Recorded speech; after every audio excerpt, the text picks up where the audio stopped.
Ngobrol untuk waktu yang singkat sebelum akhirnya mereka berdua berpisah satu sama lain. Peng Xiaoyu mengambil langkah maju dan tiba-tiba menghilang dari area istana berkabut dan muncul di luar markas istana berkabut. Kemudian mata Peng Xiaoyu memandang ke arah markas istana berkabut dengan dingin dan berkata, "Kematian Peng Lei benar-benar tidak ada hubungannya dengan Xier." Peng Xiaoyu mengepalkan tinjunya. "Xier, saya harap apa yang kamu katakan itu benar. Kamu dan aku telah jatuh cinta selama ratusan tahun.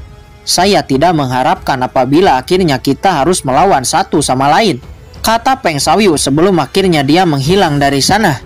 Tidak lama setelah Peng Xiaoyu pergi, terlihat sebuah gas hitam mengembun di belakang Sun Guanxiner dan berubah menjadi sesosok orang berbaju hitam.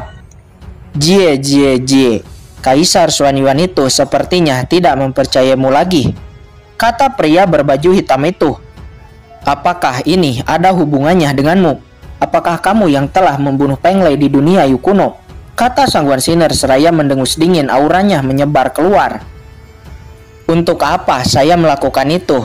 Tapi Tuan Istana, apa yang dinamakan perasaan itu tidak lebih hanya ilusi," kata orang berbaju hitam itu. Dia sama sekali tidak takut dengan aura yang dilepaskan Sun Guanxiner. Sun Guanxiner nampak mengerutkan kening dan berpikir, Jie, aku pergi. Tuan Istana, kamu harus memikirkannya sendiri." Orang berbaju hitam itu tertawa aneh sebelum akhirnya berubah menjadi gas hitam lagi dan menghilang. Beberapa hari kemudian istana berkabut yang awalnya diam langsung mengumumkan bahwa dia tidak berkolusi dengan ras iblis, dan yang terjadi di alam Yu kuno dia juga sebagai korban. Setelah mengumumkan ini, pasukan besar istana berkabut melakukan serangan balasan kepada Pang Jiao kuno. Di bawah kepemimpinan Sun Guanxiner, seluruh Pang Jiao kuno dibabat habis, berubah menjadi sungai darah. Pertempuran ini terbilang cukup singkat, mungkin hanya setengah jam. Pada akhirnya Pang Jiao kuno berubah menjadi ketiadaan, hanya menyisakan tanah yang rata dengan sepotong reruntuhan dan puing-puing Pang Jiao kuno yang telah hancur. Tidak ada satupun dari ribuan murid yang hidup, bahkan jiwa-jiwa kematian mereka juga tidak ada. "Lihatlah, ini adalah takdir untuk menyinggung istana berkabut kita," seseorang dari istana berkabut berkata kepada dunia dengan sombong. Hancurnya Pang Jiao kuno mengejutkan semua orang dan membungkam semua kekuatan utama. Apa yang harus dilakukan sekarang? Pasukan utama diam-diam merasa cemas, saling berkomunikasi satu sama lain. Tidak ada yang berani maju. Untuk sementara waktu semua orang terfokus kepada kekuatan teratas seperti Kekaisaran Xuan Yuan, Bloodline Holy Land dan juga Papillon Pill. Pada saat ini di markas Bloodline Holy Land, Yue Chaolun dan Jia Yiyi terus meminta agar Bloodline Holy Land bergerak untuk menyerang istana berkabut. Namun wakil Bloodline Holy Land Luo menolaknya. Bahkan ayah Jia Yiyi yang merupakan wakil Bloodline Holy Land juga menolak untuk menyerang istana berkabut. Setelah Presiden Pu Qiankun menghilang, sampai saat ini Bloodline Holy Land tidak memiliki sosok pemimpin. Bahkan wakil-wakil Presiden Bloodline Holy Land bersaing untuk memperebutkan kekuasaan. Jadi pada saat ini Bloodline Holy Land menyerah dan tidak ikut campur dalam penyerangan istana berkabut. Di sisi lain, Si Tujian dan Aoyang Nana juga sangat marah karena Papillon Pill juga tidak akan ikut campur dan memilih untuk mencari aman. Setelah mundurnya kekuatan-kekuatan besar ini, Wu Yu memulihkan ketenangan seperti di awal, seolah-olah tidak ada yang terjadi. Xin berpindah ke markas Sekte Iblis Ulusi, tepatnya di Gua Hantu Neraka.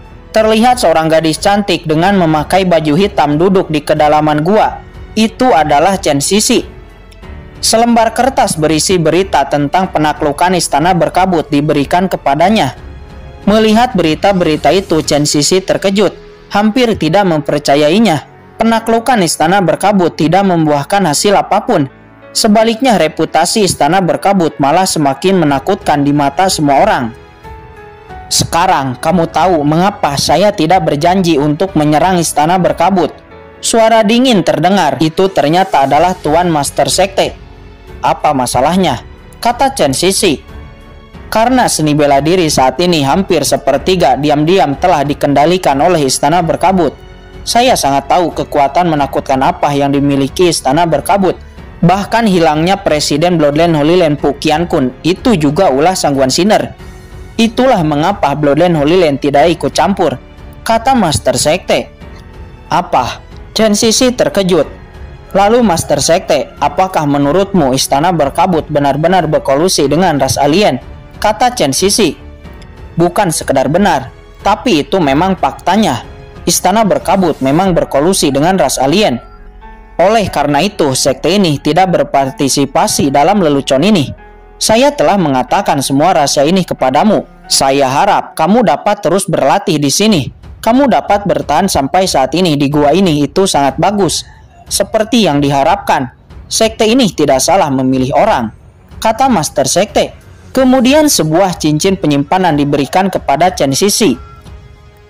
Ini adalah sumber daya yang kamu butuhkan untuk berkultivasi. Yang harus kamu lakukan sekarang adalah secepat mungkin menerobos ranah Martial Emperor. Percayalah, gua hantu neraka ini akan menjadi tempat terbaik untukmu. Setelah mengatakan ini, Master Sekte dengan cepat berbalik dan pergi. Tapi ingat, kamu tidak boleh mengatakan semua rahasia itu kepada siapapun. Jika tidak, kamu akan dalam bahaya, kata Master Sekte sebelum akhirnya dia benar-benar menghilang dari sana. Apa maksud kata-kata terakhir Master Sekte?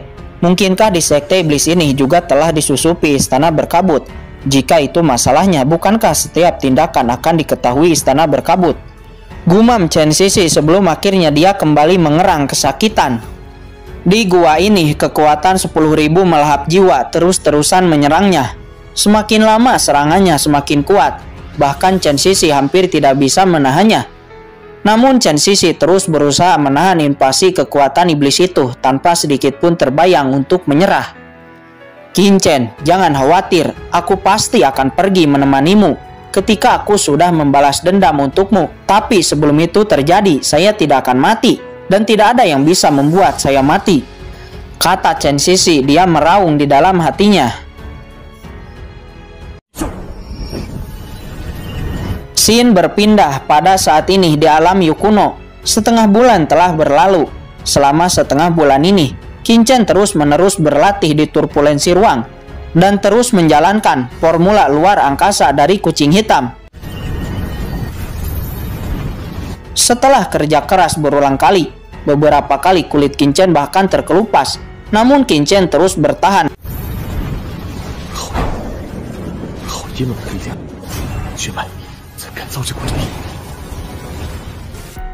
Saat ini setelah setengah bulan, Qin Chen merasa fisiknya telah meningkat secara menyeluruh. Tiba-tiba cahaya putih meledak, bersinar di tubuh Qin Chen, seolah-olah seluruh tubuhnya telah menyatu dengan ruang. Apa yang telah terjadi? Qin Chen terkejut. Sesaat kemudian Qin Chen mendapati bahwa badai ruang ini tidak lagi menyakitinya. Bahkan badai turbulensi ruang ini sekarang seperti mainan di tangannya. Tidak dapat melukai Qin Chen sedikit pun. Qin Chen terkejut. Apa yang telah terjadi? Mungkinkah saya telah menguasai kekuatan aturan ruang? Tetapi jika itu benar, mengapa saya tidak memiliki perasaan untuk menembus ranah Martial Emperor? Qin Chen mengerutkan kening. Atau mungkinkah runtuhnya ruang di sini menjadi sangat lemah dan bisa dikendalikan dengan mudah? Memikirkan hal ini, Qin Chen langsung memanggil Mokara untuk keluar. Dipanggil oleh Qin Chen, Mokara langsung keluar dari cakram Gyo Qiankun. Tuan, Anda mencari saya, kata Mokara. Sebelum akhirnya dia menjerit kesakitan.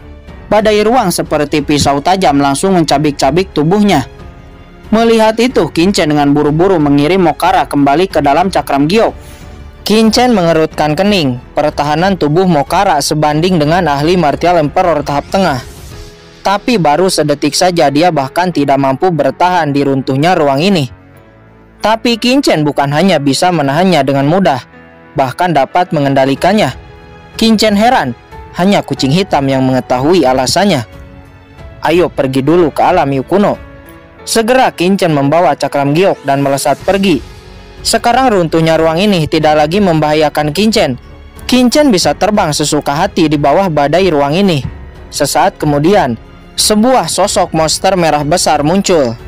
disertai dengan aura yang sangat menakutkan menyapu ke arah Qingchen. Apa itu? Qingchen terkejut.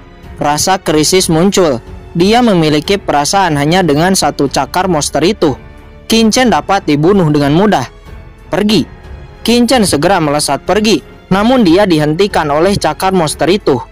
Nah, berhenti. Jangan takut, aku Lao Yuan. Lao Yuan, apa yang kamu lakukan? Dia adalah anak yang telah memiliki kristal jiwa darahmu. Kata kucing hitam. Dia salah paham melihat cakar Lao Yuan yang menjerat Qingchen. Aku juga tahu itu dia, aku hanya ingin menghentikannya, kata monster yang bernama Lao Yuan itu. Apakah ini binatang sumber kuno itu? Gumam Qingchen seraya memandang monster merah itu. Tiba-tiba dia mengerti syarat yang diajukan kucing hitam sebelumnya. Kucing hitam, apakah kamu ingin aku mengeluarkannya? Kata Qingchen. Betul sekali. Kalau tidak, bagaimana menurutmu? Kata kucing hitam. Tapi itu adalah binatang sumber kuno dari ras asing.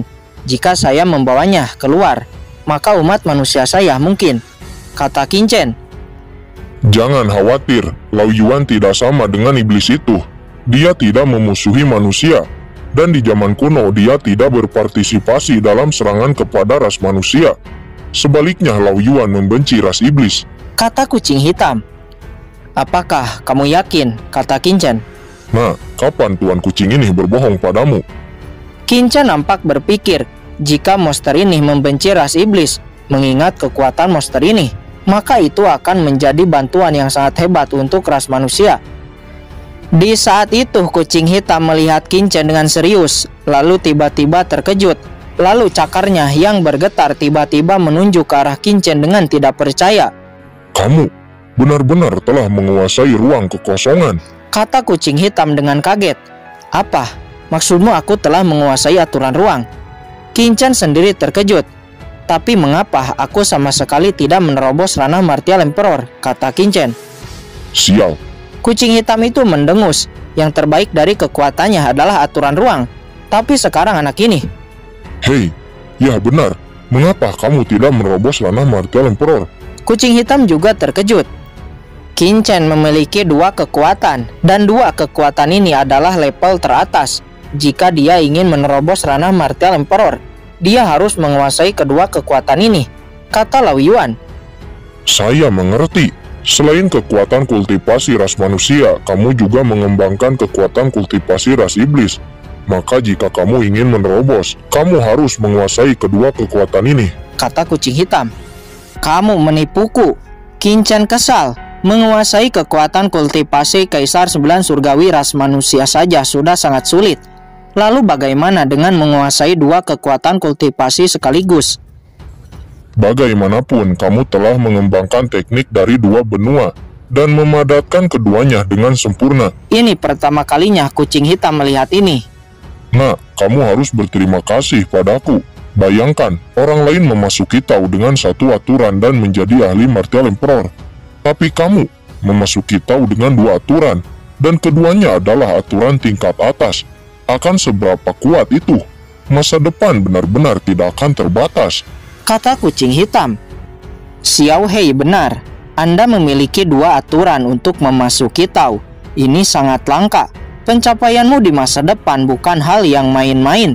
Jalanmu mungkin akan berbeda dari orang biasa, kata Lao Yuan dengan serius.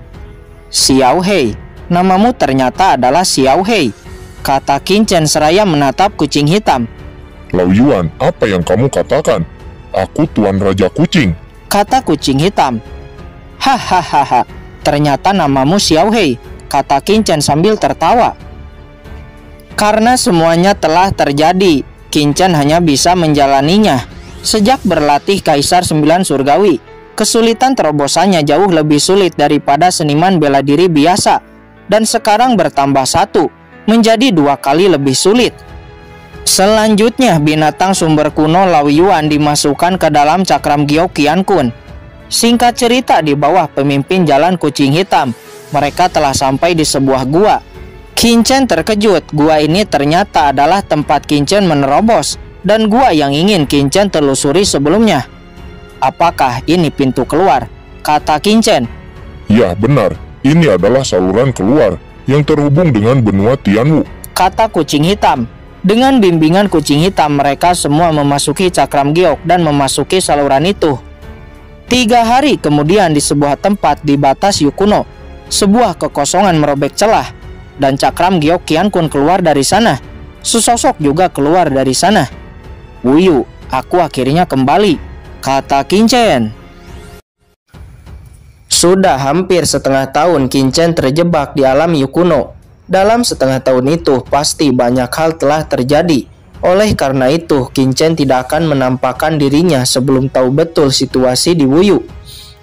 Sekarang Qinchen akan menuju kota Guhuo. Kota ini adalah kota yang paling dekat dengan alam Yukuno. Segera Qinchen merobek kekosongan dan pergi dari sana. Tidak lupa sepanjang jalan Qinchen juga mempelajari harta-harta yang telah ia dapatkan, seperti arai Tiankong Wanjuan, kertas jimat emas, dan juga bola linglong 7 lubang. Singkat cerita, Qinchen telah sampai di sisi luar gerbang masuk ke kota Guhua. Sebelum memasuki kota, pertama-tama Qinchen mengubah wajahnya dengan menggunakan tubuh suci abadi. Qinchen dapat merubah bentuk aslinya. Dibandingkan dengan teknik pengubah penampilan ini lebih baik, karena dengan ini sangat sulit untuk orang bisa melihatnya. Setelah merubah penampilannya, Qinchen mulai memasuki gerbang kota Guhua. Terlihat banyak orang yang sedang membicarakan tentang kekalahan 3 kekuatan besar dari istana berkabut. Mendengar ini, Qinchen mengerutkan kening. Di gerbang kota Guhua, sekelompok penjaga menatap Qinchen dengan dingin. "Tunjukkan identitasmu," kata salah satu penjaga. Qinchen kemudian mengeluarkan kartu identitas murid Kekaisaran Xuanyuan yang Qinchen ambil sebelumnya dari murid yang jatuh di alam Yukuno. Namun setelah Qinchen mengeluarkan kartu identitas murid Kekaisaran Xuanyuan, penjaga-penjaga itu mencibir kekalahan Kekaisaran Xuanyuan dari istana berkabut, membuat reputasi Kekaisaran Xuanyuan sekarang banyak diolok-olok oleh orang-orang. Pada akhirnya terjadi sedikit pertempuran. Namun dengan kekuatan Qinchen, semua penjaga itu dengan mudah dikalahkan. "Bolehkah saya masuk sekarang?" kata Qinchen. "Boleh tuan, boleh, silahkan," kata seorang penjaga dengan ketakutan. Setelah memasuki kota Guhuo, Qinchen langsung pergi ke restoran Taiko. Setelah sampai di restoran Taiko, Qinchen membayar 1 juta batu asli. "Tuan muda, apakah ini pertama kalinya Anda datang ke restoran Taiko?" kata seorang pelayan yang menyambut Qinchen. "Ya," Qinchen mengangguk. Walaupun Qinchen pernah kesini di kehidupan sebelumnya, tapi di kehidupan sekarang Qinchen belum pernah kesini. Di bawah pemimpin jalan pelayan itu, Qinchen dibawa ke sebuah gedung. Terlihat di gedung itu ada sekelompok jinus muda dan juga ada sebuah lorong kuno. "Tuan muda, jika kamu ingin memasuki rumah mansion Taiko, kamu harus bisa melewati lorong kuno ini. Tapi jika kamu gagal, kamu akan dikeluarkan dari sini. Adapun 1 juta batu aslimu sebelumnya tidak akan dikembalikan," kata pelayan itu. Terlihat saat ini banyak ahli yang memasuki lorong kuno jalur primordial. Banyak yang gagal, tapi ada juga yang lolos. Terlihat seorang pemuda bernama Mo Liuxin dari keluarga Mo berhasil melewati lorong dengan waktu yang lumayan cepat. Selanjutnya giliran Qinchen. Dia berjalan perlahan dan memasuki lorong jalur primordial. Setelah Qinchen masuk, tidak perlu waktu lama, Qinchen telah selesai dan keluar. Qinchen hanya memerlukan waktu 16 napas. Bagaimana ini mungkin? Orang-orang di sana terkejut. Setelah lolos ujian, pelayan membawa Qinchen ke sebuah loteng di rumah mansion Taiko. Makanan dan anggur telah dipersiapkan. Qinchen kemudian duduk dan minum anggur dengan santai. Sesaat kucing hitam keluar dari cakram giok Qiankun lalu memakan makanan yang telah disediakan. "Makanan Taiko ini sangat enak. Di mana Tuan Kucing bisa makan enak di alam Yukuno?" kata kucing hitam seraya memasukkan semua makanan ke mulutnya. Saat ini di platform yang berada di tengah-tengah loteng, sekelompok wanita memakai baju putih dan memakai cadar menari dengan anggun. Di setiap loteng ada orang yang melihat mereka menari, termasuk Qinchen yang duduk di satu loteng. Setelah mengusir kucing hitam, Qinchen kemudian dengan fokus melihat wanita-wanita ini. Sepertinya wanita-wanita ini adalah orang yang tepat untuk menanyai beberapa berita, kata Qinchen. Setelah wanita-wanita ini menari, kemudian seorang wanita gemuk berkata, "Semuanya wanita-wanita ini akan dilelang untuk melayani Anda. Siapapun yang menawar dengan harga lebih tinggi, maka wanita ini akan melayani Anda." "Saya ingin yang itu," kata Qin-Chen seraya menunjuk salah satu wanita. Kemudian semua wanita di platform membuka cadarnya masing-masing, dan kebetulan sekali yang paling menarik dari wanita-wanita itu adalah yang dipilih Qin-Chen sebelumnya. "Saya ingin wanita itu juga. Saya akan membayar 4 juta. Saya 5 juta. Berani mengambil orang yang telah tuan muda ini pilih." Kemudian Qin-Chen langsung berkata, 10 juta. "Saya 11 juta. Kata seorang tuan muda dari keluarga Si yang bernama Si Liong. Nampak dia tidak ingin kalah dengan Qin-Chen. "Saya 20 juta, kata Qin-Chen. "Saya 25 juta. "Saya 50 juta, kata Qin-Chen. "Saya akan membayar 60 juta, kata Si Liang. "Saya 100 juta, kata Qin-Chen. 200 juta, 300 juta. Pada akhirnya Qin-Chen menawar dengan harga 500 juta. Untuk satu wanita, orang ini mengeluarkan 500 juta batu asli. Apakah dia gila? Semua orang berkata dengan terkejut. Faktanya bagi Qin-Chen, uang 500 juta itu sangat kecil. Beberapa saat kemudian wanita yang telah Qin-Chen beli dengan harga 500 juta itu dikirimkan dan datang ke Qin-Chen. Tujuan Qin-Chen bukan untuk yang lain, tapi tujuan Qin-Chen untuk mencari berita. Wanita ini bernama Yixin. Dari Yixin ini, Qin-Chen akhirnya mendapat semua berita yang telah terjadi di Wuyu selama beberapa bulan ini.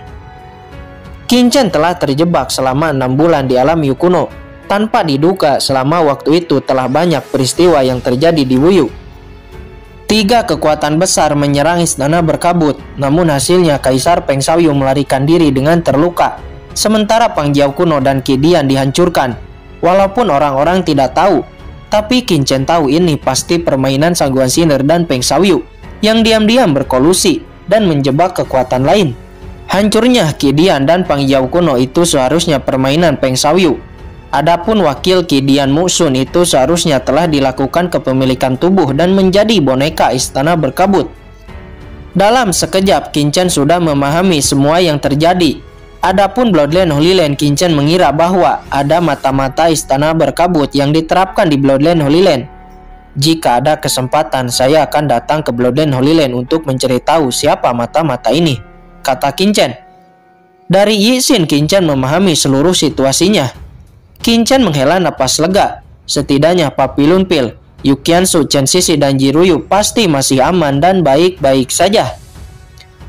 Tapi bagaimana keadaan Yu Qiansu di istana penegak hukum?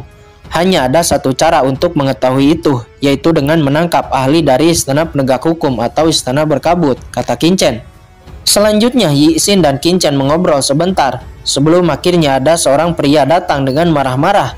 Pria ini bernama Baleng. Dia berasal dari istana penegak hukum. Dia sudah lama menyukai Yixin dan menganggap Yixin sebagai wanitanya. Dia langsung loncat ke platform di tengah, lalu terbang ke loteng di mana Qin-Chen berada. "Nah, serahkan Yixin, dia wanitaku," kata Baleng. "Wanitamu? Jelas-jelas wanita ini dilelang di Mansion Taiko. Wanitamu dari mana?" kata Qin-Chen mencibir. "Yixin, aku sudah banyak mengeluarkan uang untukmu," kata Baleng. "Tuan Baleng, aku sudah dibeli oleh tuan muda ini. Tolong Tuan Baleng untuk pergi, jangan ganggu Yixin lagi." "Ngomong-ngomong, berapa uang telah dia keluarkan sebelumnya?" kata Qin-Chen. "Mungkin sekitar puluhan juta batu asli," kata Yixin. "Oh." Qin-Chen mengeluarkan 100 juta batu asli dan langsung melemparkannya kepada Baleng. "Kamu ingin mati?" Baleng meraung, auranya melonjak, mengepalkan tangan dan langsung meninju ke arah Qin-Chen. "Berhenti!" Wanita gemuk itu akhirnya bergerak. Tidak peduli apapun, tamu rumah Taiko-nya tidak boleh terluka di sini. Telapak tangan wanita gemuk langsung memblokir tinju Baleng. "Kamu berani menghentikanku?" kata Baleng dengan marah. "Tuan Baleng, ini peringatan terakhir untukmu. Jika kamu melakukan itu lagi, jangan salahkan saya bertindak kasar. Walaupun kamu berasal dari istana penegak hukum, tapi kamu harus ingat, Taikoku ini juga memiliki latar belakang. Jangan main-main," kata wanita gemuk itu. "Oke, untuk kali ini aku akan memberi wajah," kata Baleng. Dia sama sekali tidak melirik wanita gemuk itu, hanya menatap Qin Chen dengan dingin dan berkata, "Nah, aku memberimu kesempatan terakhir. Berikan Yi Xin padaku. Jika tidak, yakinlah kamu akan menyesal." Qin Chen bahkan tidak melihat Baleng sedikit pun. Dia lalu berkata, "Yi Xin, tuangkan aku segelas anggur." Yi Xin terkejut lalu buru-buru menuangkan anggur untuk Qin Chen. "Oke, nah, kamu orang pertama yang pernah membuatku semarah ini. Aku akan menunggumu di luar rumah Taiko. Aku harap kamu tidak akan bersembunyi di sini selamanya," kata Baleng sebelum akhirnya dia pergi keluar dari tempat Taiko. Kegaduhan ini pun selesai. Wanita yang menari kembali menari. "Tuan muda, maafkan Yi Xin.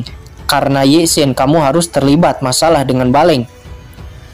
"Tidak apa-apa, tapi saya cukup penasaran dengan latar belakang mansion Taiko ini. Bahkan dapat menekan Baleng dari istana penegak hukum. Kalian berlatih teknik pesona. Mungkinkah itu sekte iblis ilusi?" kata Qin Chen. "Tuan muda, yang dapat menampilkan teknik pesona bukan hanya sekte iblis ilusi," kata Yi Xin. Tiba-tiba Qin Chen terpikirkan sesuatu hal. Mungkinkah itu Dark Abyss? Mendengar pertanyaan Qin Chen, mata Yi Xin nampak heran, berkedip dan dia segera terdiam. "Tuan muda jangan bertanya, Yi Xin tidak akan mengatakannya," kata Yi Xin seraya menggelengkan kepalanya. Qin Chen tersenyum. Walaupun Yi Xin tidak mengatakan apapun, tapi melihat perilakunya, Qin Chen telah menebak sesuatu.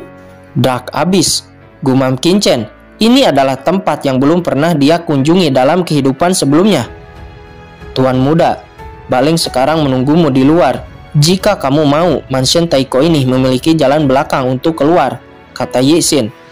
"Apakah mansion Taiko akan menyetujuinya?" kata Qin Chen. "Sulit, tapi jika Yi Xin memohon, mungkin Tuan akan menyetujuinya," kata Yi Xin.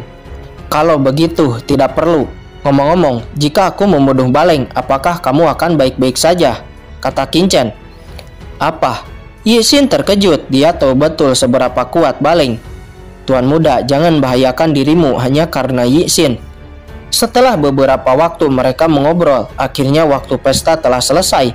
Penari-penari itu satu persatu kembali, dan Yi Xin juga dibawa kembali oleh wanita gemuk. Setelah itu Qin Chen keluar dari kediaman mansion Taiko. Setelah di luar, Qin Chen melihat Baleng di sisi jalan dengan niat membunuh. "Tuan Baleng, anak itu telah keluar," kata Si Liang. Baleng mengabaikan Si Liang. Matanya hanya tertuju kepada Qin Chen dan berkata, "Nah, saya pikir kamu akan bersembunyi di sana selamanya. Sepertinya kamu mengerti bahwa melarikan diri tidak ada gunanya." "Melarikan diri? Hahaha." Qin Chen menggelengkan kepalanya seraya tersenyum mengejek. "Nah, bersujudlah padaku seperti anjing. Mungkin aku tidak akan membunuhmu dengan mudah," kata Baleng. "Jaga kata-katamu. Aku murid Kekaisaran Xuan Yuan. Di hadapan Kekaisaran Xuan Yuanku, kamu tidak layak untuk disebutkan. Bukan hanya kamu, untuk semua orang yang hadir di sini. Ketika Kaisar Xuan Yuan mengambil alih domain bela diri, aku ingin kalian semua berlutut dan memakan kotoran," kata Qin Chen. "Sombong, anak ini sangat sombong." Orang-orang di sekitar seperti Si Liang dan lainnya nampak marah, namun tidak ada yang bergerak. Mereka hanya menatap Baleng. Sekarang dia adalah intinya. "Bocah, kamu sudah tidak sabar ingin mati rupanya," kata Baleng. Segera auranya melonjak. Basis kultivasinya terungkap. Sebuah tinju dilayangkan ke Qin Chen. Ternyata Baleng ini adalah ahli martial supreme tahap akhir puncak. "Hahaha, anak itu pasti mati." Si Liang, Mo Liuxin dan lainnya mencibir. Pikiran ini muncul di benak semua orang di saat melihat kultivasi Baleng. Nasib anak ini begitu menyedihkan. Duar. Saat ini tinju Baleng telah jatuh, namun terlihat Qin Chen memblokirnya dengan tinjunya juga. Ini membuat semua orang tidak percaya. Kedua tinju bertabrakan. Angin berfluktuasi dan menimbulkan gelombang kejut di bawah tabrakan kedua tinju ini. "Ada beberapa kemampuan, tidak heran kamu begitu arogan. Tapi ini belum cukup." Sebuah bayangan hantu dewa iblis muncul. Itu adalah Bloodline Baleng, lalu menyerang Qin Chen. Kedua belah pihak beradu pukulan dengan liar. Di lain tempat, wanita gemuk Yi Xin dan wanita-wanita mansion Taiko lainnya melihat pertarungan dengan terkejut. Siapa sebenarnya dia? kata wanita gemuk dan lainnya. Mereka bertanya kepada Yi Xin. Yi Xin menggelengkan kepalanya. Di loteng dia memang berbicara banyak dengan Qin Chen. Tapi Yi Xin dia sekarang baru menyadari, bahkan dia tidak tahu nama pihak lain. Bagaimana itu mungkin? Kamu berbicara dengannya begitu lama. Apakah kamu bahkan tidak tahu identitasnya? Saya benar-benar tidak tahu apapun tentangnya. Saya bahkan tidak tahu namanya, kata Yi Xin. Tapi dia akan selalu melakukan sesuatu padamu, kan? Wanita gemuk dan wanita-wanita lainnya nampak bingung. Tidak, Yi Xin menggelengkan kepalanya. Dia bahkan tidak menyentuh saya sedikit pun. Para wanita itu saling memandang dengan luar biasa. Apakah itu masih pria? Di tempat yang begitu indah, ditambah teknik pesona Yi Xin, siapa yang bisa menolaknya? Bagaimana pria itu melakukannya? Saat ini Baleng terkejut karena sudah beberapa kali pertukaran dia sama sekali tidak bisa menjatuhkan Qin Chen. Semua orang di sana juga terkejut. Apakah murid kekaisaran Xuan Yuan sekuat itu? Faktanya Qin Chen saat ini hanya mengeluarkan 1/10 dari kekuatannya yang sebenarnya. Sesaat kemudian Qin Chen membiarkan energi darah Baleng yang seperti tentakel menjeratnya. Wajah Qin Chen memancarkan kesakitan. Baleng menggunakan kesempatan itu untuk menghabisi Qin Chen. Di saat Baleng sampai di hadapan Qin Chen, tiba-tiba sudut mulut Qin Chen menyeringai. Aku sangat frustasi melawanmu. Bahkan aku tidak bisa mengeluarkan 10% dari kekuatanku, kata Qin Chen. Sebuah pedang muncul, langsung menusuk tubuh Baleng. Baleng terkejut dengan buru-buru mengaktifkan kehendak ilahi Martial Emperor Istana Penegak Hukum yang ditanam pada dirinya. Namun Qin Chen dengan cepat memblokir kehendak ilahi itu. Kehendak ilahi itu redup sebelum dapat keluar. Kehendak ilahi itu menghilang. Kamu, bagaimana kamu melakukannya? Baleng terkejut. Kamu, ternyata ahli Martial Emperor, kata Baleng sebelum akhirnya energi pedang meledak di tubuhnya. Hancur berkeping-keping, berubah menjadi abu. Cincin penyimpanannya jatuh ke tangan Qin Chen. Tuan Baleng mati. Semua orang menghirup udara dingin. Baleng memiliki latar belakang yang kuat di Istana Penegak Hukum. Tapi sekarang Baleng mati di kota Guhua. Bagaimana ini? Mungkinkah kota Guhua tidak akan damai lagi? Orang-orang berseru. Beraninya kamu membunuh Tuan Baleng. Berakhir. Ini sudah berakhir. Tangkap pembunuh Tuan Baleng, kata si Liang. Sebuah rune muncul di tangan Qin Chen, mendesaknya.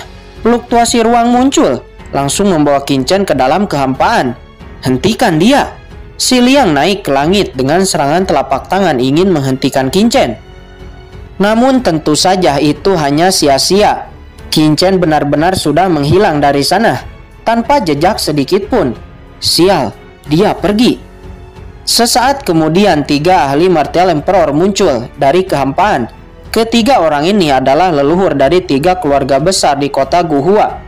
3 keluarga besar ini adalah keluarga Si, keluarga Cai, dan keluarga Zhang. Merasakan fluktuasi ruang di sini, mereka bertiga satu persatu muncul. Leluhur. Melihat leluhur dari keluarga Si datang, si Liang langsung memberi hormat. Apa yang terjadi di sini? Kata leluhur keluarga Si. Kemudian si Liang menjelaskan semua yang telah terjadi. Apa? Baleng dari Istana Penegak Hukum telah mati. Ketiga leluhur itu pucat mendengarnya. Baleng benar-benar mati di kota Guhuanya ini. Itu akan menjadi masalah besar. Ayo kembali dulu. Ketiga leluhur itu pergi kembali terlebih dahulu.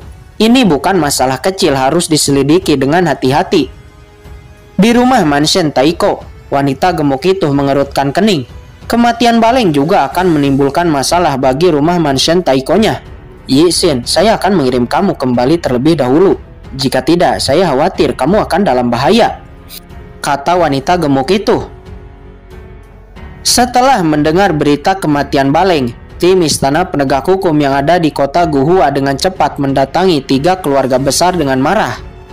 Saya tegaskan, jika Anda tidak menyerahkan pembunuhnya, ketika ahli penegak hukum tiba, 3 keluarga besar Anda di kota Guhua mungkin akan dimakamkan bersama dengan kakak senior Baleng, kata seorang murid di Istana Penegak Hukum dengan marah. Ketiga leluhur itu hanya bisa mengangguk dengan tidak berdaya. Segera serangkaian perintah-perintah dikeluarkan oleh 3 keluarga besar kota Guhua. Seluruh kota Guhua gempar. Semua ahli militer dikerahkan untuk mencari dan menangkap pembunuh Baleng. Jalan keluar dan jalan masuk diblokir. Tidak ada yang bisa masuk ataupun keluar. Semuanya dijaga ketat untuk mencari si pembunuh. Ahli-ahli kuat dari 3 keluarga besar keluar dari kota Guhua menyebar ke segala arah. Pada saat ini di sebuah gua ribuan mil jauhnya dari kota Guhua, terlihat Qin Chen merubah cakram giok Qiankun menjadi sangat kecil seperti biji sesawi. Lalu Qin Chen sendiri memasuki cakram giok Qiankun. Cakram giok Qiankun mengandung kekuatan luar angkasa yang aneh. Bahkan ahli martial emperor tidak dapat menemukannya dengan mudah. Tuan, bagaimana keadaan dunia luar sekarang? Begitu Qin Chen masuk, skeleton cabang dan Mokara langsung berkata, Chen Sisi ada di sekte iblis, dia mungkin akan baik-baik saja. Jiruyu berasal dari keluarga Ji. Dia juga mungkin akan baik-baik saja. Tapi Qiansu, dia mungkin akan dalam bahaya. Dia hanya berasal dari 4 domain yang lebih rendah. Tidak memiliki latar belakang apapun. Begitu dia terungkap, dia akan menjadi sasaran istana berkabut. Tuan, jika Anda khawatir dengan Nyonya Muda, ayo kita bantai istana berkabut dan selamatkan Nyonya Muda, kata skeleton cabang dan juga Mokara. Jangan meremehkan istana berkabut. Istana berkabut menjadi kekuatan puncak di daratan, tidak sesederhana apa yang kita lihat di permukaan, kata Qin Chen. Walaupun Mokara dan skeleton cabang telah memulihkan banyak kekuatan, Mokara saat ini hampir setara dengan ahli martial emperor tahap akhir, dan skeleton cabang telah setara dengan ahli martial emperor tahap tengah puncak. Dan bahkan kekuatan Qin Chen sendiri sekarang sangat jauh lebih menakutkan. Tapi istana berkabut juga sangatlah kuat. Sebelum Qin Chen benar-benar yakin, dia tidak akan pernah bertindak gegabah. Kecuali Yu Qiansu benar-benar dalam bahaya. Bahkan jika Qin Chen harus berusaha mati-matian, dia akan pergi untuk menyelamatkannya. Dan juga apabila Qin Chen mengeluarkan iblis Mokara dan skeleton cabang di hadapan orang-orang, tentu identitas keduanya sebagai ras iblis akan terungkap. Dan jika terungkap, itu akan menjadi masalah. Inilah yang membuat Qin Chen bingung dan pusing memikirkannya. Hahaha, ini masalah yang mudah, kata kucing hitam seraya tertawa di saat melihat Qin Chen pusing. Apakah kamu memiliki cara untuk menyelesaikan masalah identitas kedua iblis ini? Kata Qin Chen seraya melihat kucing hitam dengan semangat.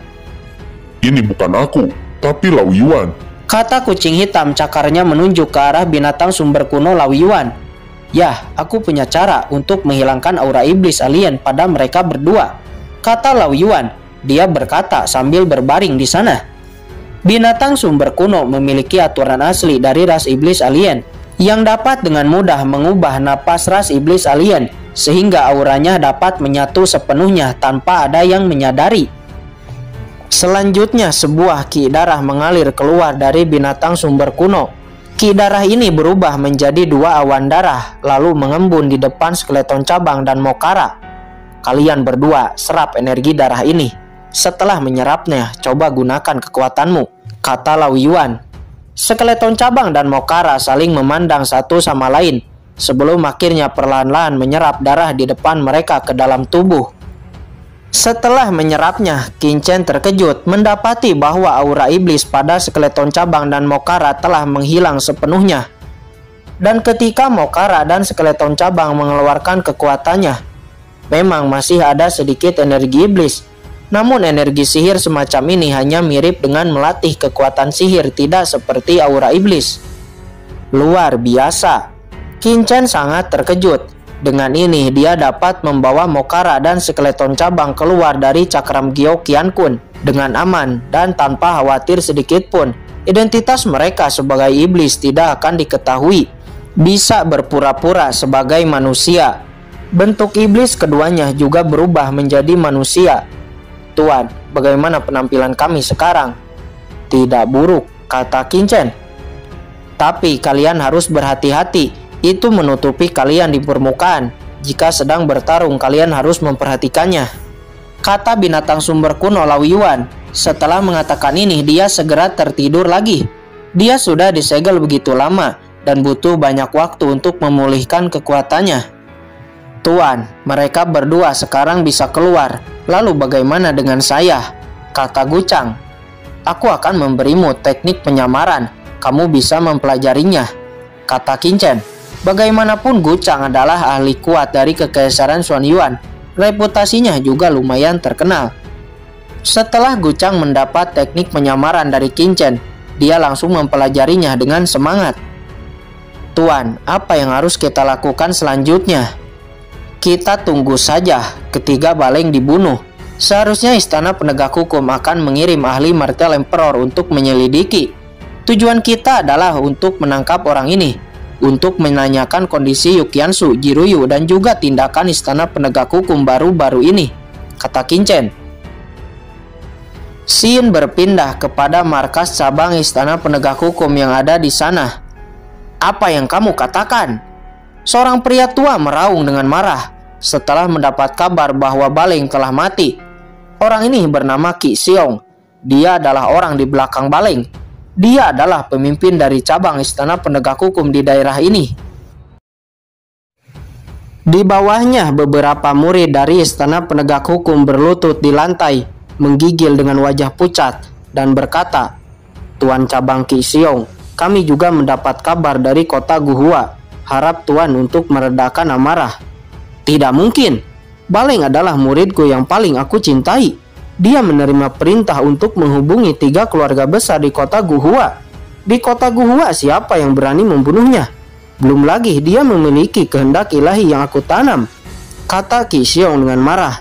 Segera dia menutup mata untuk merasakan kehendak ilahi yang ditanamnya. Namun tiba-tiba dia terkejut karena mendapati bahwa klon ilahi yang ia tanam di tubuh Baleng telah benar-benar menghilang. Ini tidak mungkin. Hati Qi Xiong kedinginan.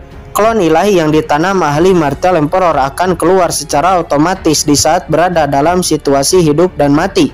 Bagaimana bisa menghilang begitu saja? Kecuali ada orang yang sangat kuat, yang lebih kuat darinya, yang menghancurkan kehendak ilahinya sebelum dapat diaktifkan. Ya, itu mungkin. Kemudian murid itu mengatakan bahwa orang yang membunuh Baleng adalah seorang murid dari Kekaisaran Xuanyuan. Apa? Qi Xiong terkejut. Apakah kamu yakin? Tanya Qi Xiong. Ini tidak mungkin ada kesalahan. Berita ini datang dari murid Istana Penegak Hukum di kota Guhua. Dan pada saat itu ada banyak orang yang melihat pembunuhan itu. Bagaimana dengan pembunuhnya sekarang? Kata Qi Xiong. 3 keluarga besar kota Guhua sedang mencari pembunuhnya. Namun sampai saat ini nampaknya belum ada hasil. Kekaisaran Xuanyuan. Qi Xiong mengepalkan tinjunya dengan marah. 3 keluarga besar kota Guhua telah menyebabkan Baleng mati. Sekelompok sampah yang tidak berguna. Wajah Qi Xiong sangat menakutkan, penuh dengan niat membunuh. Dia memerintahkan untuk mengumpulkan semua orang yang ada di cabangnya untuk bergegas ke kota Guhua untuk menyerbu kota Guhua. Ngomong-ngomong, kirim pesan kepada cabang Istana Penegak Hukum Yuan Tuo. Undang dia untuk mengerahkan orang-orang di aula cabangnya dan bergabung dengan saya untuk menyerbu kota Guhua, kata Qi Xiong. Ya, baik. Kemudian Qi Xiong memimpin sejumlah ahli kuat di cabang Istana Penegak Hukumnya dan bergegas menuju kota Guhua. Pada saat yang sama, berita tentang murid Kekaisaran Xuanyuan yang membunuh murid utama Istana Penegak Hukum di kota Guhua menyebar dengan cepat ke seluruh Huyu. Di sisi lain, 3 kekuatan besar di kota Guhua hampir menjadi gila. Dalam 2 hari terakhir mereka sudah mencari jejak Qingchen di mana-mana. Namun tidak peduli bagaimana mereka mencari, pembunuhnya benar-benar menghilang begitu saja tanpa jejak sedikit pun. Di sisi lain, para murid Kekaisaran Xuanyuan yang mendengar berita ini menjadi sangat bersemangat. Kekalahan dan terlukanya kaisar mereka sebelumnya membuat mereka sangat marah. Namun yang membuat mereka aneh adalah mereka tidak tahu siapa jenius Kekaisaran Xuanyuan itu. Identitasnya seperti sangat misterius. Di hari ketiga, sejumlah pusat kekuatan Istana Penegak Hukum yang dipimpin oleh Qi Xiong akhirnya telah sampai di kota Guhua. Kapal perang tim Yuan Tuo juga telah sampai. Kedua tim Istana Penegak Hukum ini turun dari kapal perang dan mendarat di alun-alun kota Guhua. Semua orang di kota Guhua mulai berdatangan dan melihat banyaknya ahli dari istana penegak hukum yang datang dengan momentum yang begitu menakutkan. Suasananya suram dan sangat dingin. Sesaat kemudian 3 leluhur tua dari 3 keluarga besar di kota Guhua satu persatu datang dan muncul di sana. Leluhur tua dari keluarga Si Jong, leluhur tua dari keluarga Cai Ling, leluhur tua dari keluarga Jang Gu. Saya telah melihat 2 master dari 2 divisi istana penegak hukum. Ketiga leluhur tua dari 3 keluarga itu memberi hormat dengan gemetar, sangat rendah hati, dan dengan sedikit ketakutan yang terpancar dari wajahnya. "Jelaskan, bagaimana bisa baleng saya jatuh di kota Guhua Anda?" kata Qi Xiong dengan marah. Auranya menyapu kepada 3 leluhur. Merasakan aura ini, ketiga leluhur itu kedinginan. "Tuan Master Qi Xiong, itu dilakukan oleh orang dari Kekaisaran Xuanyuan. Tapi karena itu terjadi di kota Guhua saya, maka itu juga terjadi karena kelalaian saya," kata Si Jong. Kemudian dia memanggil Si Liang, leluhur. Si Liang langsung menghadap kepada Si Jong. Leluhur Si Jong tanpa ragu langsung mengeksekusi Si Liang. Seketika Si Liang mati berubah menjadi abu. "Tuan Master Qi Xiong, walaupun Si Liang adalah murid jenius keluarga Si saya, tapi dia ada di tempat kejadian waktu itu, namun gagal mencegah si pembunuh. Saya telah mengeksekusinya untuk menunjukkan ketulusan saya," kata Si Jong. Semua orang menghirup udara dingin, tidak menyangka demi menenangkan hati Qi Xiong, Si Jong benar-benar membunuh Si Liang. Di sisi lain, tidak ada yang mengetahui pada saat ini di kehampaan yang jauh namun cukup dekat, beberapa sosok muncul di sana, menonton semua peristiwa dalam diam. Ini adalah Qin Chen dan bawahannya. "Tuan, apa yang kita tunggu? Langsung serang dan tangkap orang dari istana penegak hukum itu," kata Mokara. Dia berkata dengan tidak sabar. "Itu ceroboh. Jika kita keluar dan orang-orang kota Gua melihat kita, yang ada kita akan terekspos dan menimbulkan masalah yang tidak perlu. Tunggu dan lihat saja kegembiraannya terlebih dahulu," kata Qin Chen. Saat ini Qi Xiong mencibir dan mengabaikan apa yang dilakukan Si Jong, lalu menatap 2 leluhur lainnya dan berkata, "Bagaimana denganmu?" Cai Ling dan Jang Gu panik. Tanpa ragu mereka juga meraih orang dari keluarganya dan mengeksekusinya di tempat. "Oh, begitu. Apakah kamu pikir 3 murid dari keluarga kalian bisa dibandingkan dengan murid saya?" kata Qi Xiong. Tiba-tiba auranya meledak. Tangannya diayunkan dan langsung menghantam dada Si Jong. Si Jong terkejut oleh serangan tiba-tiba Qi Xiong. Dia memegang dadanya yang berlumuran darah, sangat terluka parah.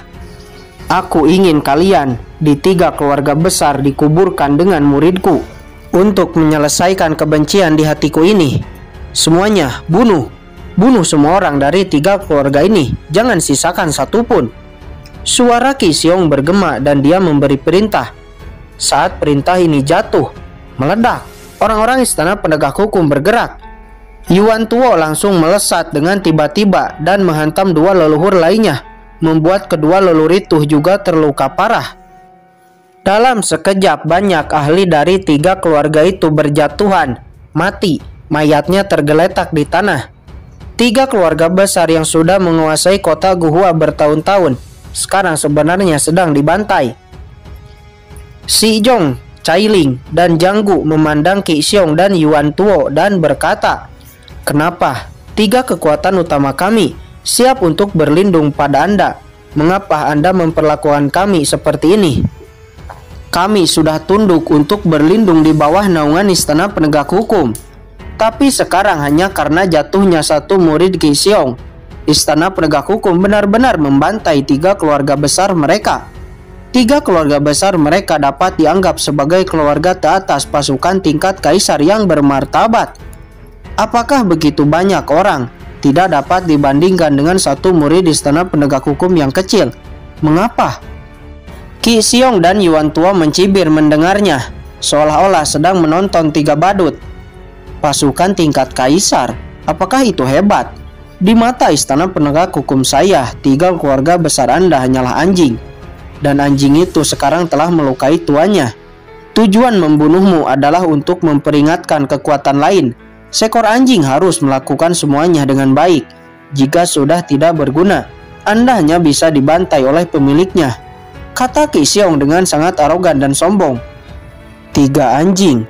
Hahaha. 3 kekuatan besar kita. Sebenarnya hanya 3 anjing, kata Si Jong seraya tertawa, tapi tawanya dipenuhi kesedihan dan juga kemarahan. Ketiga leluhur itu meraung, seakan sudah frustasi dan menjadi gila. Mereka meledak dengan segenap kekuatannya. Mereka ingin bertarung sampai mati dan ingin memberikan pukulan berat bagi istana penegak hukum. Mereka melesat menyerang, tapi bukan ke arah Qi Xiong atau Yuan Tuo, akan tetapi ke arah banyak murid istana penegak hukum dan membunuh murid istana penegak hukum sebanyak-banyaknya. Walaupun mereka mungkin akan jatuh, tapi pihak lain juga harus membayar mahal. Sesaat kemudian pertarungan besar pecah. Si Jong, Cai Ling, dan Jiang Gu, 3 ahli martial emperor tahap awal, melawan ahli martial emperor tahap awal puncak, Qi Xiong dan Yuan Tuo. Setelah waktu yang singkat, ada hujan darah, jeritan dan raungan terdengar. Namun terlihat 3 leluhur tua terdesak dan terbojok. Ini semua karena ketiganya terlalu ceroboh dan terluka parah pada awalnya. Jika tidak, mereka tidak akan mudah untuk dikalahkan, atau mungkin bisa melarikan diri. Tapi sekarang mereka telah dikalahkan. Pada akhirnya mereka bertiga harus mati di tangan Qi Xiong dan Yuan Tuo. Leluhur tua dari 3 keluarga besar kota Guhua telah jatuh. Bunuh semua murid dari 3 keluarga itu. Jangan sisakan satupun. Tidak peduli tua ataupun muda. Bunuh semuanya, kata Qi Xiong. Baik. Semua murid istana penegak hukum turun ke jalan. Semua orang yang dianggap dari 3 keluarga besar langsung dibunuh tanpa ampun. Bahkan orang yang bukan berasal dari 3 keluarga besar juga ikut terbunuh. Semua orang dengan panik masuk ke rumah mereka dan menutup pintu rapat-rapat, takut menjadi sasaran. Di mata mereka orang-orang dari istana penegak hukum seperti iblis. Pembantaian terjadi sehari penuh. Diperkirakan lebih dari 1 juta orang telah mati di kota Guhua. Ini adalah konsekuensi karena menyinggung istana penegak hukum kita, kata Qi Xiong. Kediaman 3 keluarga besar diduduki, setiap harta dijarah. Istana penegak hukum benar-benar tidak bermoral. Apa yang mereka lihat akan diambil. Bahkan wanita-wanita cantik yang mereka temui langsung dinikmati. Semua diambil, dijarah, sangat sombong dan sangat arogan. Karena pasukan utama dibuyu, gagal menaklukkan istana berkabut. Sekarang istana penegak hukum menjadi lebih merajalela dan tidak bermoral. Berita tentang ini menyebar luas ke seluruh Wuyu. Namun tidak ada satu kekuatan pun yang berani melawan. Kekaisaran Xuan Yuan, Papillon Pil, Bloodline Holy Land, dan pasukan utama lainnya tidak ada yang berani keluar. Seolah-olah mereka telah mati, diam, tanpa gerakan apapun. Kurang ajar, brengsek, terlalu sombong. Tuan, tunggu apa lagi? Aku sudah tidak tahan melihatnya. Di hutan lebat di luar kota Guhua, skeleton cabang berteriak dengan marah. Istana penegak hukum macam apa itu? Sangat arogan, lebih kejam dari iblis alien kita, kata Mokara. Dia juga berkata dengan marah. Qin Chen menyipitkan matanya setelah menduduki kota Guhua. Qi Xiong dan yang lainnya sangat arogan dan tidak bermoral. Rencana awal Qin Chen adalah menunggu orang-orang istana penegak hukum pergi, lalu menyergapnya di tengah jalan dan menangkap mereka. Namun sekarang Qin Chen berubah pikiran.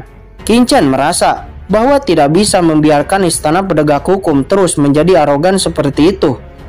Tuan, apa yang kamu tunggu? Bunuh saja mereka, bantai semua orang itu, dan tunjukkan pada dunia siapa kita. Jangan khawatir, tapi untuk membunuh 2 divisi itu, kita harus memiliki nama. Jangan sampai mengekspos identitas asli kita. Nama itu harus bagus. Di masa depan, orang-orang akan takut di saat mendengar nama kita, ucap Qin Chen. Saya suka itu. Saya akan dijuluki setan tua, kata Mokara. Kalau begitu, saya akan dipanggil Laugu, kata skeleton cabang.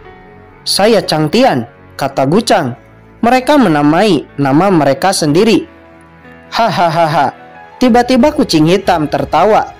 Itu hanya nama, harus mendirikan sebuah organisasi. Kalian tahu, dulu saya pernah mendirikan sebuah organisasi yang sangat kuat dan menakutkan, kata kucing hitam. Itu ide yang bagus. Kita juga akan membentuk sebuah organisasi. Istana Berkabut memiliki istana penegak hukum, dan kita tentu saja juga harus memiliki nama. Setelah orang mendengar nama organisasi kita, semuanya akan bergetar, kata Kincen. Kita adalah iblis jahat yang agung. Bagaimana jika namanya organisasi yang agung? Kedengarannya itu sangat bergengsi, kata Skeleton Cabang. Kincen hampir muntah di saat mendengarnya. Organisasi yang agung terdengar sangat aneh. Bagaimana jika organisasi setan hitam? Kata Mokara. Mendengarnya kucing hitam tertawa. Apa masalahnya? Lagi pula kamu yang mengusulkan ini. Kamu juga dianggap sebagai pendiri organisasi, kata Mokara. Tidak apa-apa bagi saya untuk bergabung. Tapi organisasinya jangan disebut setan hitam. Itu terlalu jelek, kata kucing hitam.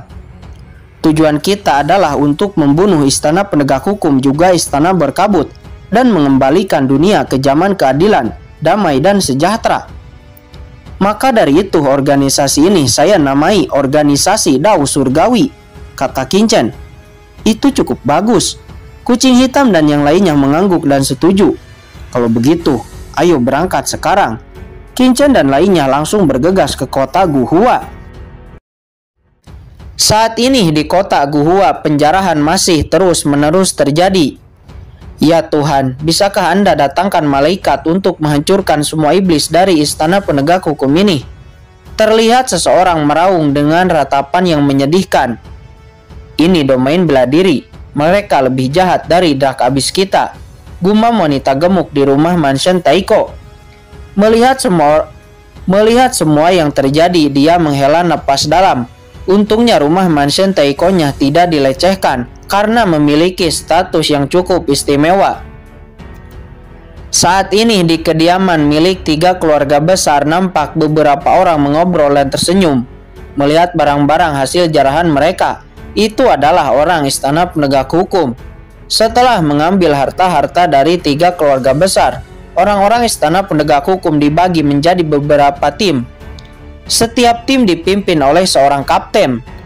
Tim-tim ini menyebar ke seluruh kota Guhua untuk mendatangi kekuatan-kekuatan besar lainnya untuk menjarah harta-harta mereka atas nama langit. Salah satu tim itu datang ke rumah lelang Guhua Cheng, menendang pintu rumah lelang, dan masuk dengan paksa. "Siapa kalian?" kata pemilik rumah lelang. "Kami tim istana penegak hukum datang kemari untuk memeriksa semua barang-barang di sini." "Pemeriksaan apa? Ini adalah cara halus dari perampokan."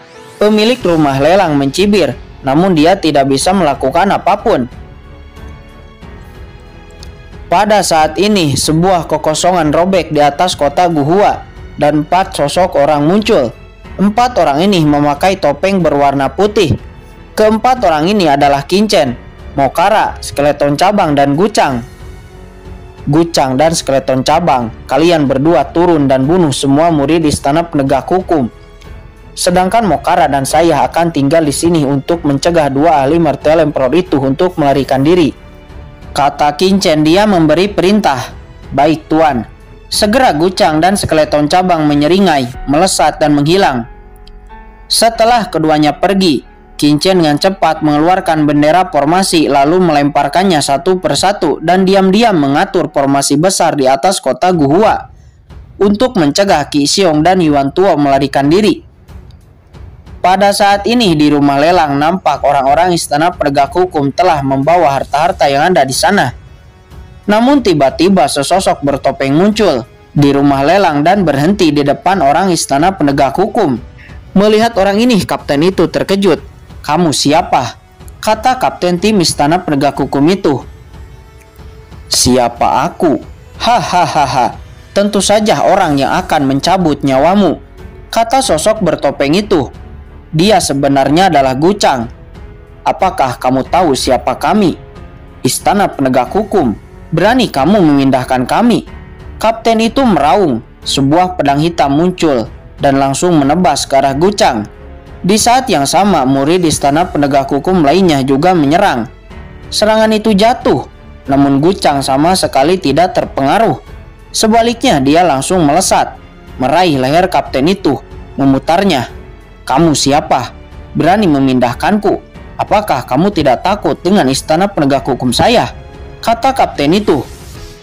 "Ingat, istana penegak hukum yang membunuh Anda itu adalah organisasi Dao Surgawi saya, yang menjalankan keadilan atas nama surga dan menghukum orang-orang jahat." Suara itu jatuh dan leher kapten istana penegak hukum patah, meledak. Seluruh tubuhnya hancur berubah menjadi kabut darah.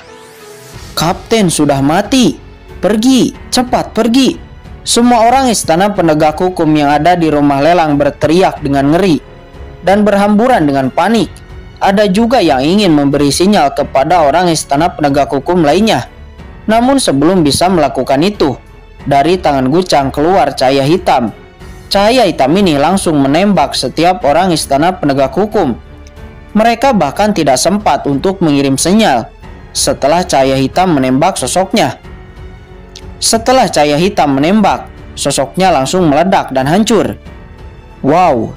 Melihat adegan ini, semua orang yang ada di rumah lelang tercengang dengan wajah pucat. Mereka mundur dengan ngeri dan keringat dingin keluar dari dahi mereka. Mereka takut pria bertopeng ini akan membunuh mereka. "Jangan khawatir, saya adalah organisasi Dao Surgawi, dan Dao Surgawi saya tidak akan membunuh orang yang tidak bersalah, tapi hanya berjalan di jalan langit dan membunuh orang-orang di istana penegak hukum." Setelah mengatakan ini, sosok Gucang bergetar dan dia menghilang dari sana. Organisasi Dao Surgawi? Organisasi macam apa ini? Mengapa saya baru mendengarnya? Di sisi lain, adegan seperti barusan juga terjadi di tempat lainnya di kota Guhua. Di bawah serangan skeleton cabang dan Gucang, banyak orang-orang istana penegak hukum telah jatuh dan mati.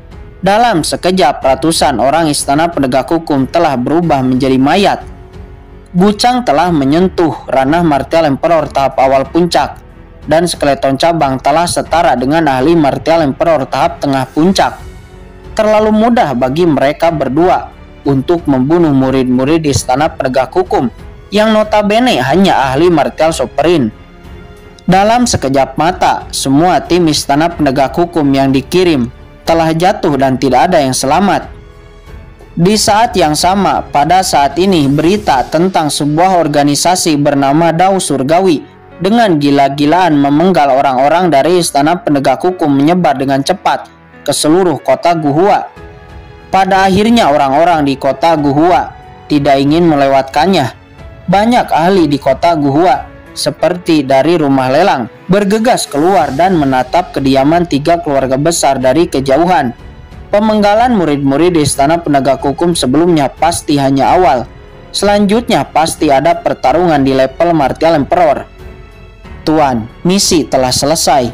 Di langit, skeleton cabang dan Gucang telah kembali kepada Qingchen dan berkata dengan hormat, "Semua tim istana penegak hukum telah dibunuh. Bahkan tidak ada yang bisa mengirim berita." Selanjutnya adalah Qi Xiong dan Yuan Tuo, kata Qingchen seraya menatap kediaman keluarga besar dari atas. "Tuan, biarkan saya yang memancing mereka keluar," kata Gucang. "Baik. Skeleton cabang dan Mokara, kalian bersembunyilah terlebih dahulu." "Baik." Skeleton cabang dan Mokara mengangguk dan menghilang ke dalam kehampaan. Setelah itu segera Gucang melepaskan serangan telapak tangan ke arah kediaman 3 keluarga besar. Sebuah bayangan telapak tangan hitam menyapu ke sana. Saat ini di dalam kediaman 3 keluarga besar terlihat Yuan Tuo dan Qi Xiong yang tidak mendapat kabar apapun dari tim istana penegak hukum yang mereka kirim tiba-tiba merasa aneh. Apakah sesuatu terjadi? Segera keduanya mengeluarkan persepsinya dan menyapu ke kota Guhua. Namun tiba-tiba keduanya terkejut karena persepsinya tidak menemukan satupun tim istana penegak hukum yang ia kirim. Semuanya tiba-tiba menghilang, kecuali murid yang ada di rumah ini. Semua yang ada di luar kota Guhua, semuanya benar-benar tidak ada. Apa yang telah terjadi? Mereka berdua ngeri.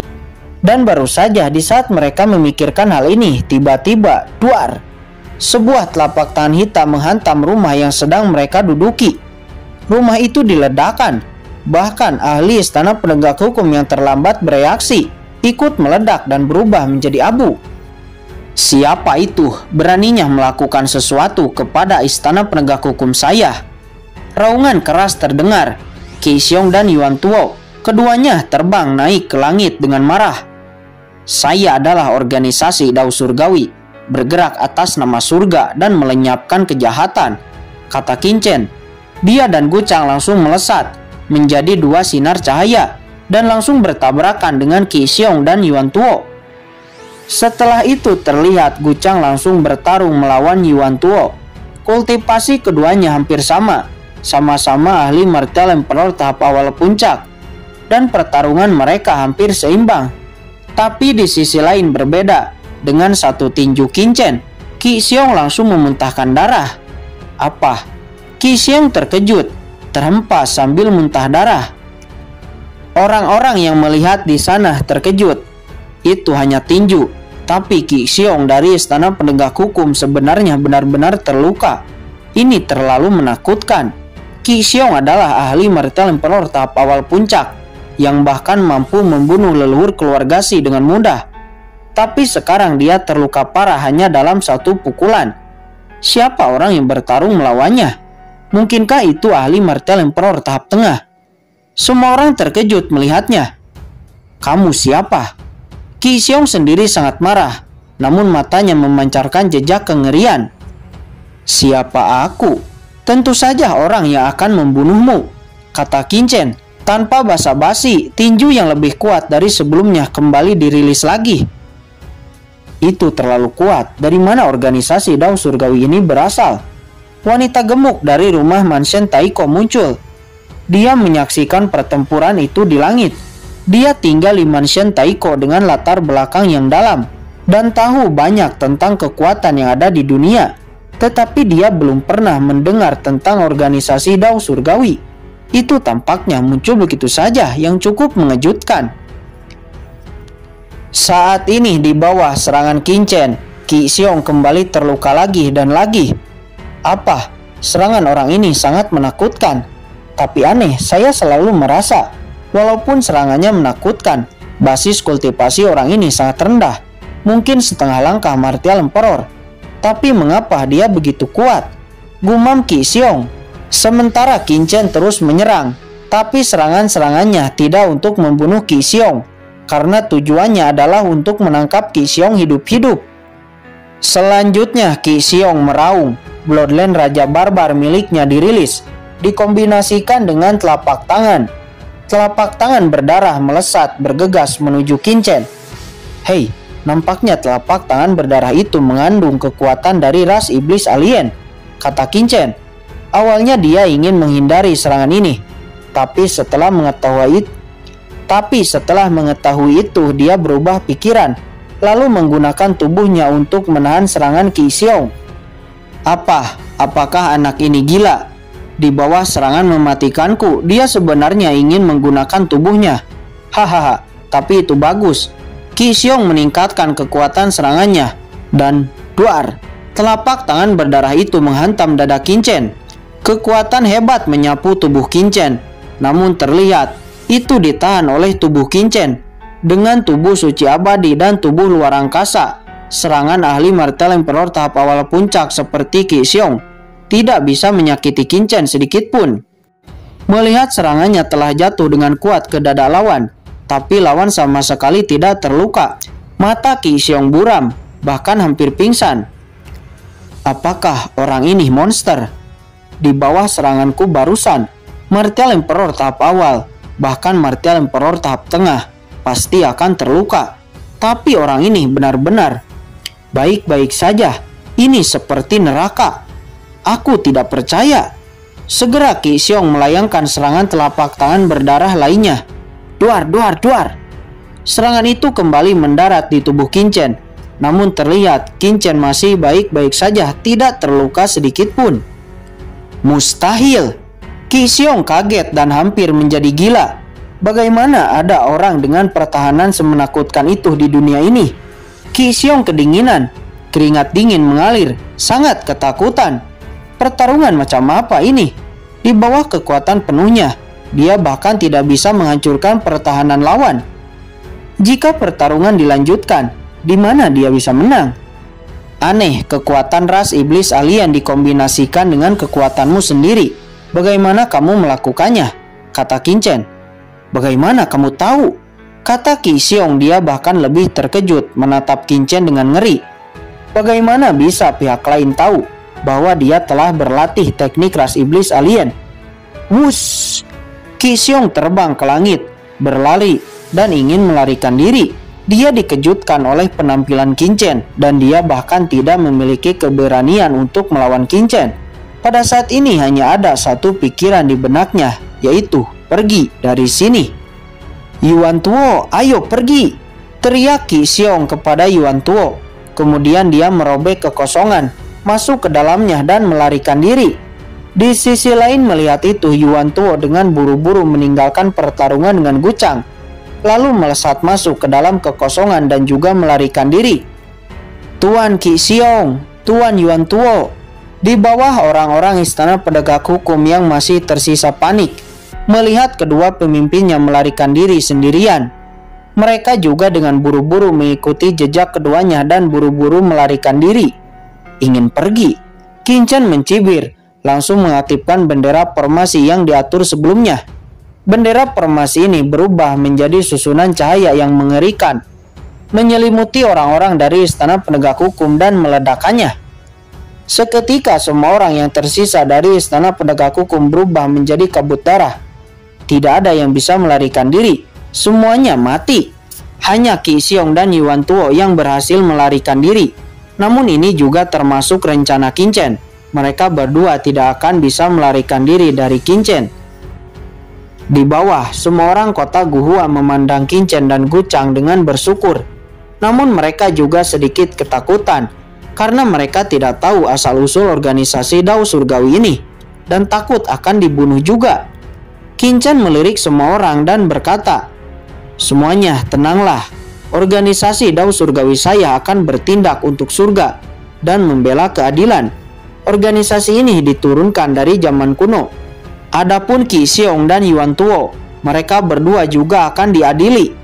Setelah mengatakan ini, Qin Chen membawa Gucang ke dalam kehampaan dan mengikuti Qi Xiong dan Yuan Tuo.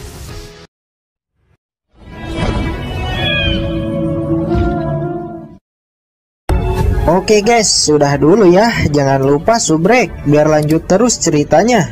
Bagi yang sudah subrek, mudah-mudahan dimudahkan rezekinya. Mimin undur diri. See you next and goodbye.